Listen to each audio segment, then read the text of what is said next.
अस्सलाम वालेकुम जी, पेटगुरु जान से मैं आपको खुशामदीद कहता हूँ और उम्मीद करता हूँ कि आप सब दोस्त खैरियत से होंगे। तो दोस्तों, आज हम आपकी खिदमत में मौजूद हैं एक लैब्राडोर के नए एपिसोड के साथ। तो हमारे साथ मौजूद हैं एक बहुत ही कम उम्र नौजवान जिन्होंने शौक़ के साथ साथ ट्रेनिंग पे भी बड़ा अबूर हासिल कर लिया। तो हमारे साथ मौजूद हैं सुभान भाई। तो आइए इनसे जानते हैं कि इन्होंने इतनी कम उम्र में अपने शौक़ को कैसे इतना मैनेज किया। अस्सलाम वालेकुम जी। जी वालेकुम सलाम। सुभान भाई, क्या हाल चाल है आपका? अल्लाह पाक की खास रहमत कदीर भाई। सुभान भाई, मुझे सबसे पहले तो ये बताएं कि इतनी कम उम्र में 18-19 साल की उम्र में आपने इस शौक़ को कैसे मैनेज कर लिया, और ख़ास तौर पे आपने माशाल्लाह मैंने आपकी ट्रेनिंग देखी है आपके डॉग्स की, तो आपने उनको कैसे ट्रेन किया? जी, मैं शौक़ तो मुझे काफ़ी देर का था, कह लें कि पैदाइशी कह लें या देख के कह लें। तो मेरे दोस्त के पास डॉग भी थे और मैं देखता किसी और के पास भी देखता था, सोशल भी देखता था वीडियोज़ पे, तो जिसकी वजह से मुझे शौक़ पहले का था। फिर मुझे पड़ गया, फिर डॉग मैंने परचेज़ किया। डॉग परचेज़ करने के बाद मैंने घर लाया उसे, फिर मैंने जैसा कि उसे ट्रेनिंग वगैरह सब साथ साथ दीजिए। अच्छा सुभान भाई, जैसे कि आप वीडियो में देख रहे होंगे कि सुभान भाई माशाल्लाह अपनी जो इनकी पेट है लैब्राडोर है, अभी 6 माह का, मेरे ख्याल से 6 माह का पेट है। तो उन्हें बहुत ही अच्छी ट्रेनिंग दी हुई है, डिफरेंट रूप से जो है वो स्टेप करवा रहे हैं। तो इनसे जानते हैं कि इन्होंने ये कितने दौर में इसको ये कंप्लीट करवाया सारी ट्रेनिंग का सेशन, और कितने पॉइंट्स जो थे इसको मतलब याद दहानी करवाई इसको।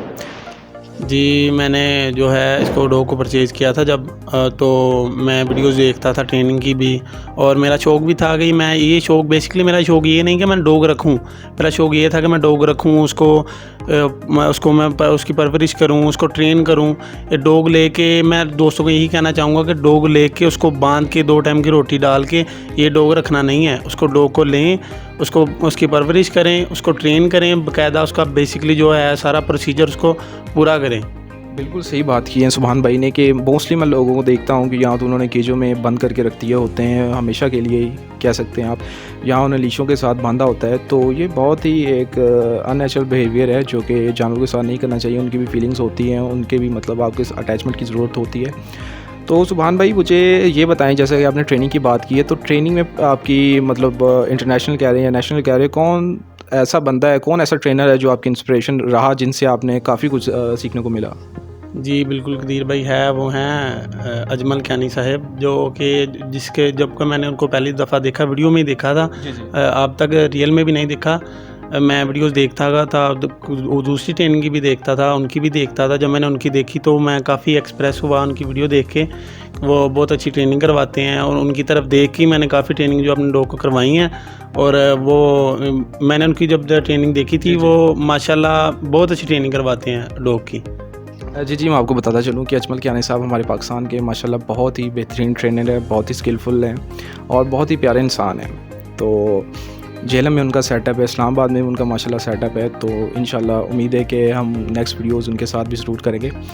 तो हमें बताते चलें कि आपने दूसरा अपनी स्टडी के साथ साथ लैब्राडोर की रूटीन्स को कैसे मैनेज किया है। मतलब इसमें हमें बहुत सारी बीमारियों को फेस करना पड़ता है, और इसको ज़ाहिर सी बात है वॉक पे भी लेके जाना पड़ता है, और घर वालों में मतलब ये एडजस्ट हो पाता है या नहीं हो पाता? जी, मुश्किल तो होती है, लेकिन शुरू में बहुत ज़्यादा मुश्किल हुई भी थी। और जैसा कि सुबह उठना, इसको पहले बाहर घुमा के लाना, इसको खाना डालना, फिर अपना स्कूल वगैरह जाना, फिर आना, इसको फिर घुमाना, इसको खाना डालना, फिर शुरू में होती थी मुश्किल। अब तो कोई मुश्किल जैसा कि नहीं है मुझे। सही है माशाल्लाह से, मतलब आप पूरी जोश के साथ और लगन के साथ इस शो को आगे लेके जा रहे हैं, और उम्मीद करता हूं कि अल्लाह पाक आपके ख्वाबों को पूरा करे, जैसे कि आप एक प्रोफेशनल ट्रेनर बनना चाह रहे हैं। तो सुभान भाई, मुझे अब ये बताते चलें कि जैसे कि अभी सर्दियां चल रही हैं, तो सर्दियों में हम क्या गर्मियों वाली डाइट जैसे कि दूध दही हो गया या मतलब और ठंडी चीज़ें हो गई, तो रेगुलरली इनकी डाइट में मतलब डाल सकते हैं या नहीं? जी बिल्कुल, जैसे कि आपने कहा कि चेंज होती है गर्मियों की और सर्दियों की खुराक दोनों की जो थी ना, डाइट इनकी चेंज ही होती है।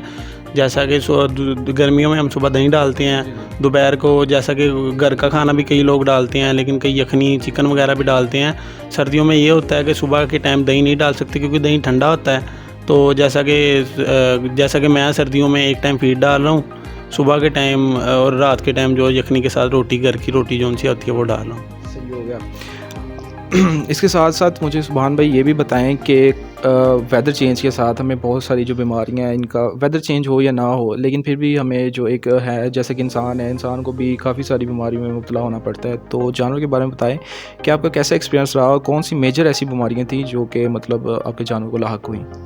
जी बिल्कुल होती हैं, काफ़ी जानवरों को होती हैं जो घर में रखे होते हैं। वो माहौल की वजह है कि जरासीम जानवर को लग जाते हैं, कई बाहर से भी लगते हैं, कई तो जी बिल्कुल लग जाते हैं। तो मुझे जो मेजर बीमारी अब मेरे डॉग की थी, लैब्राडोर की थी, वो थी उसके यूरिन के साथ पस आती थी, जिसका मैंने कई डॉक्टरों के साथ मतलब कि जाके ट्रीटमेंट भी करवाया था। तो अब काफ़ी कम हो गई है, लेकिन वो मेजर मसला मुझे ही फेस करनी पड़ी है और कोई बीमारी नहीं मुझे आई मुझसे। यानी कि मेजर बीमारी आपको पस की ही फेस करनी पड़ी है। इसके साथ साथ बहुत सारी सीरियस बीमारी, ये भी काफ़ी सीरियस बीमारी थी अगर आप टाइम पे अपने डॉग का जो है वो ट्रीटमेंट नहीं करवाते। इसके साथ बताता चलूँ कि वेदर चेंजिंग के साथ आपके डॉग को नॉर्मली सी बात है कि बुखार का, नज़ला ज़ुकाम का या खांसी का जो है वो सामना करना पड़ सकता है। तो इसके साथ साथ मुझे आप ये बताते चलें कि आपने ये डॉग जो है, ये अपना पहला डॉग था मेरे ख्याल से आपका, ये आपने कहाँ से परचेज़ किया और कितने पैसों में परचेज़ किया था? जी हमारे एक अजीज़ दोस्त हैं उमर साहब, उनसे मैंने ये डॉग परचेज़ किया था 50+। वो भी उनकी प्यार मोहब्बत था उनका, जिसकी वजह से उन्होंने हमें ये 50+ में दिया, नहीं तो ये नहीं मिलता है इतने में। अच्छा मुझे बताएं, ये पेडिग्री है? जी बिल्कुल पेडिग्री, माइक्रोचिप्ड विद पेपर है। सही माशाल्लाह, बड़ी अच्छी बात है जी। तो उम्मीद करता हूँ कि आपको हमारी आज की वीडियो में बहुत सारी जो इन्फॉर्मेशन है वो देखने को मिली होगी, और जो हमारी नौजवान नस्ल है, मुझे बड़ी खुशी के साथ कहना पड़ रहा है कि ऐसे नौजवान भी मौजूद हैं जो कि अपने जानवरों को प्यार के साथ साथ उनकी परवरिश भी करते हैं बहुत अच्छे तरीके के साथ, और बहुत स्किलफुल भी हैं। तो हमारा यही मोटो है कि हम उनको स्क्रीन पे लेके आएँ और आपको भी सीखने को मिले। अगर कोई शख्स अपनी कीमती राय से हमें कमेंट बॉक्स में आगाह करना चाहता है, ज़रूर दें, और हमें ज़रूर बताइएगा कि नेक्स्ट वीडियो हम किस चीज़ पर लेके आएँ। तो अपना ढेर सारा ख्याल रखिएगा जी, दुआ में याद रखिएगा। इंशाल्लाह मिलते हैं अगली वीडियो में नए चेहरे के साथ। अल्लाह हाफ़िज़।